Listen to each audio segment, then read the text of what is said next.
नमस्कार, मैं हूं संजय शर्मा। आप देख रहे हैं 4 PM न्यूज नेटवर्क। जो इजराइल बड़ी बड़ी डींगे हाँकता था कि हम ईरान को खत्म कर देंगे, जो अमेरिका के ट्रम्प साहब दावा करते थे कि अब ईरान खत्म हो गया, उनकी हवा खराब हो गई। हम लोगों की भाषा में हवा खराब होना कहते हैं, डर पैदा होना जिसको कहते हैं। तमाम मीडिया चैनल्स पे खबरें आ रही हैं कि इजराइल ने कहा ईरान से कि वो युद्ध विराम चाहता है। ईरान ने कह दिया कि अभी नहीं, अभी युद्ध जारी रहेगा। ये करारा तमाचा है इजराइल के मुंह पर, ये करारा तमाचा है ट्रम्प साहब के मुंह पर, जो सोचते थे कि वो ईरान को डरा देंगे, धमका देंगे। मैंने पहले भी कहा कि मैं युद्ध के पक्ष में नहीं हूं, किसी बेगुनाह की जान लेने के पक्ष में नहीं हूं, लेकिन 82-86 साल के ईरान के राष्ट्रपति ने जो करके दिखाया, मेरा दिल सैल्यूट करने को मन करता है। वो ऐसे करता है कि एक इतना बुजुर्ग आदमी अपने देश की रक्षा के लिए किस तरह खड़ा हुआ। उन ताकतों के जो विनाशकारी ताकतें हैं, जो दुनिया को अपनी सत्ता के दम पर मिटा देने का दम रखती हैं, उनके घमंड को किस तरह इस ईरान के राष्ट्रपति ने तोड़ दिया। कह रहा है कि अभी युद्ध विराम नहीं, लड़ लो पहले तुम, हम बताते हैं तुम्हें लड़ाई कैसे होती है। खेल क्या है, ईरान के पीछे ताकत क्या है, ईरान किस तरह से इन ताकतों को मुंहतोड़ जवाब दे रहा है। मैं लेके चलता हूं आपको राशिद जहीर के पास, बहुत अध्ययन करते हैं, ईरान इजराइल के पत्रकारों से बातचीत करते रहते हैं। सुनिएगा, एक रोचक बातचीत है और भक्तों के दिलों पे आज सांप लौट रहा होगा जब उन्होंने सुना होगा कि उनका आका देश इजराइल सरेंडर कर चुका है। सरेंडर पे मैं और ज्यादा बातें नहीं करूंगा, वरना अर्थ का अनर्थ हो जाएगा। आप जानते हैं आजकल सरेंडर को लेके क्या क्या चल रहा है। चलते हैं राशिद जहीर के पास। आपसे रिक्वेस्ट है चैनल को सब्सक्राइब करना और ज्वाइन करना ना भूलें।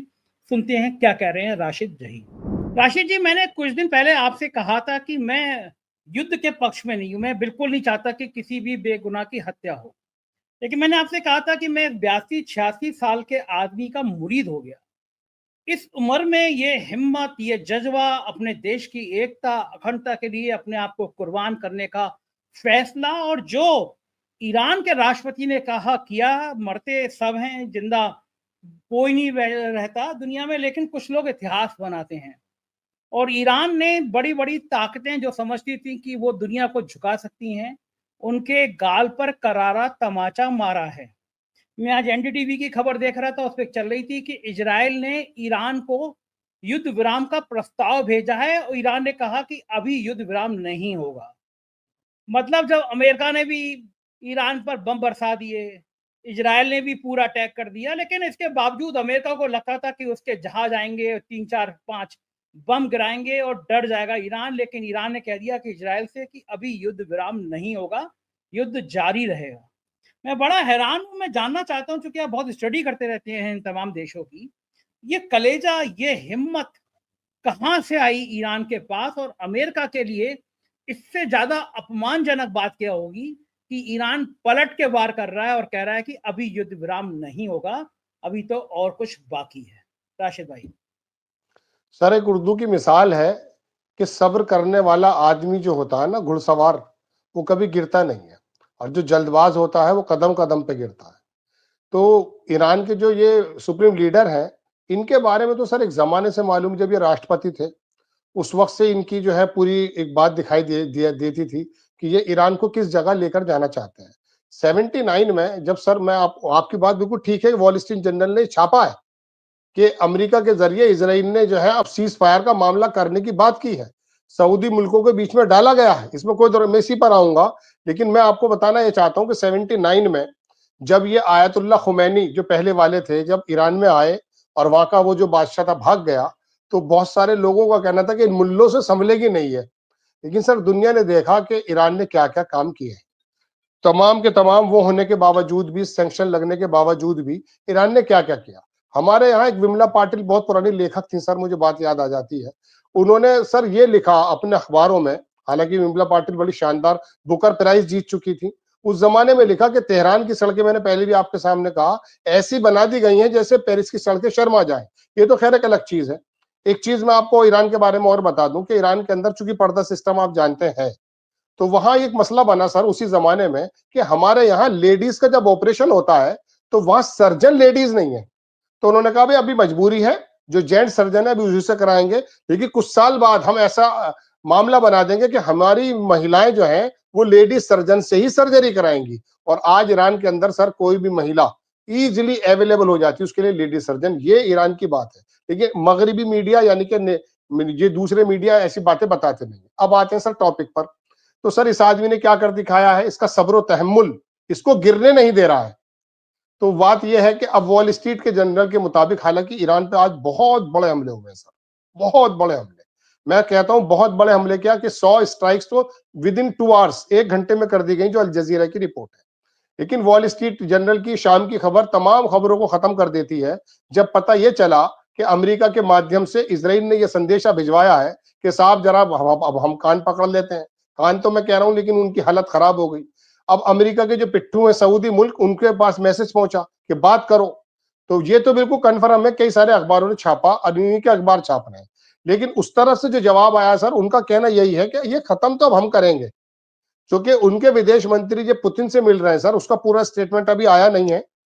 वहां पर लोग सुबह से बता रहे हैं बातें, में उस पर बड़ी बराबर नजर रखे हुए हूं। पुतिन का जो स्टेटमेंट है वो थोड़ा टुकड़ों में है। उन्होंने पूरी तरह से उनको जो है आश्वस्त किया है। और सबसे बड़ी खबर से इसमें यह है सर कि खामनेई साहब का लेटर लेकर विदेश मंत्री पहुंचा है रूस, और वहां पर लेटर दिया है पुतिन को। अब चूंकि पुतिन के साथ एक दिक्कत है सर, जो इतने दूसरे मीडिया है वो ये कह रहे हैं कि बस आकर के रूस जो है तबाह कर देगा। रूस ऐसा नहीं करेगा। 16 लाख लोग दरअसल इसराइल के अंदर रूसी हैं। और अभी आपने 4-5 रोज पहले सुना होगा कि रूस के पुतिन का बयान ये आया था कि हमारी जबान बोलते हैं ये। 1948 में जब ये बना था सर, तो उस जमाने में तमाम ये इसराइली जो बाहर के नए आए थे, वहां रहते थे, वो तो सब जो है रशियन ही बोला करते थे, रूसी बोलते थे। तो उनका वो डायरेक्ट हमला तो इसराइल पे नहीं करेगा, लेकिन उसने ये आश्वस्त कर दिया है कि आपको क्या क्या चीजें चाहिए। एक चैनल के मुताबिक तो सर उन्होंने कहा भाई हमें इस तरह की चीजें चाहिए कि अमेरिका और इसराइल का जितना भी ये सिस्टम काम करता है, हम उस पर किस प्रकार से अपनी जेर गिरफ्त में ले लें, पता चल जाए कि ये क्या क्या करने वाले हैं। क्योंकि रूस इस मामले में बड़ा माहिर है सर, रूस ने इस बारे में बड़ी तरक्की की है, रूस का दुनिया में नाम है। उसने वो पूरी की पूरी एक्सेस देने की बात की है। और जो भी उसने कहा कि उससे मुझे ये बताओ मुझे मदद क्या करनी है। और उसने एक अल्फाज ये कहा कि तुम्हारा दुश्मन और मेरा दुश्मन एक है। अब वो अमेरिका की बेसिस पे हमला ही कराना चाहता है ईरान के माध्यम से, लेकिन ईरान बहुत समझ के चल रहा है। अब ये वाली जो बात निकलकर जब से आई है कि इसराइल जो है थोड़ा बात करना चाहता, अमेरिका ने तो कल ही क्लियर कर दिया था। मार्को रूबियो ने कहा कि ये लड़ाई का बढ़ाना और लड़ाई का खत्म करना, ball is in your court. Tehran को बोला उसने, मार्को रूबियो ने। और खुद ट्रम्प साहब ने कह दिया था कि हमारी तरफ से मामला खत्म हो गया। अब आ जाते हैं दरअसल कल वाले हमले पर। कल वाला हमला जो हुआ, आज उन्हीं जगहों पर इसराइल ने भी हमले किए, उन्हीं फोर्डो की पहाड़ियों पर। अब अगर वो कल तबाह बर्बाद हो चुकी थे, तो फिर इसराइल को जरूरत क्या पड़ी है।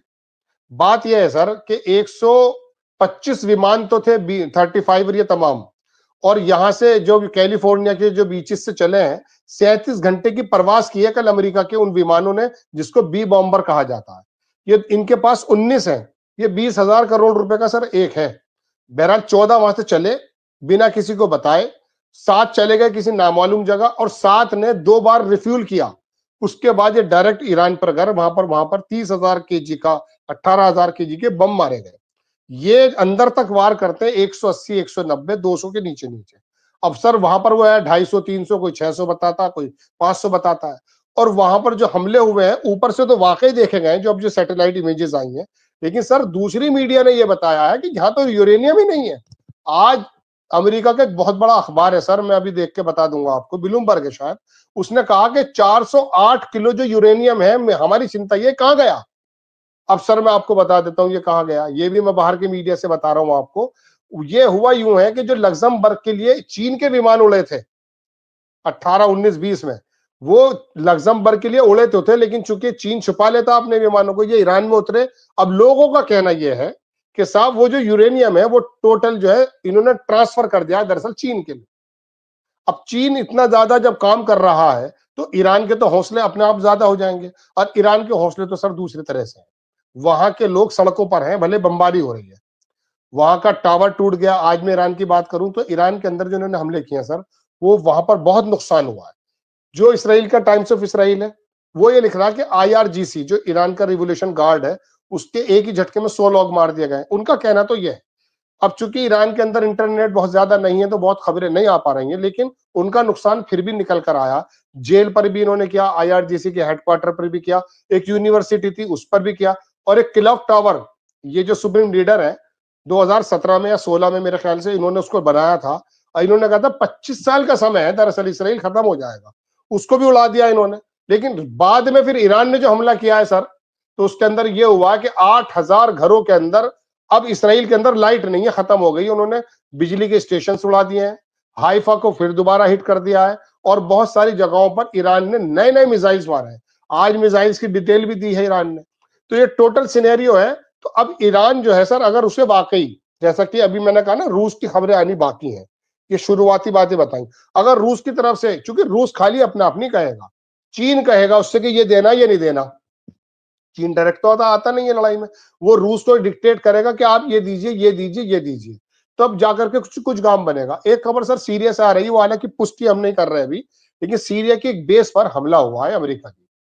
सीरिया की एक बेस है वहां, हालांकि अमेरिकियों ने पिछले साल जब वहां पर, सॉरी, वो बशर उल असद का तख्ता पलटा था, वहां से वापस आने की बात कर ली थी, लेकिन चूंकि कुर्द लोग हैं वहां पर, वो जो सरेंडर कर गए थे, तो उसकी जो पुष्टि है यहाँ भारत के जो चैनल 18 है, ये तमाम तो लोग बता रहे हैं हमला हो गया। दरअसल मैं एक बात और बताऊं सर, बहुत सारी खबरें तो मेरे ख्याल से जो इंटरनेशनल नेता है वो भारत की खबरें सुन के ही शायद सीना पीट लेंगे।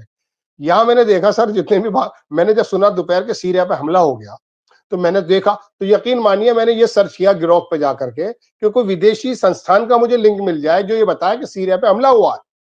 सर दुनिया के सारे अखबार बंद है। हाँ, एक मेहर न्यूज एजेंसी है ईरान की, उसने तो इस बात को कहा, लेकिन वो किसी और ने नहीं किया, वो छोटे मोटे जो बम मार देते हैं इस तरह का हमला हुआ। यहाँ का मीडिया ये परेशान है कि बस हम अमेरिका को ये बता दें कि तेरी बेस पे हमला हो गया है, अब तू ईरान को खत्म कर दे, अब क्योंकि उसने अल्टीमेटम दे रखा है कि अगर हमारी बेसेस हिट हुई तो हम हमला करेंगे।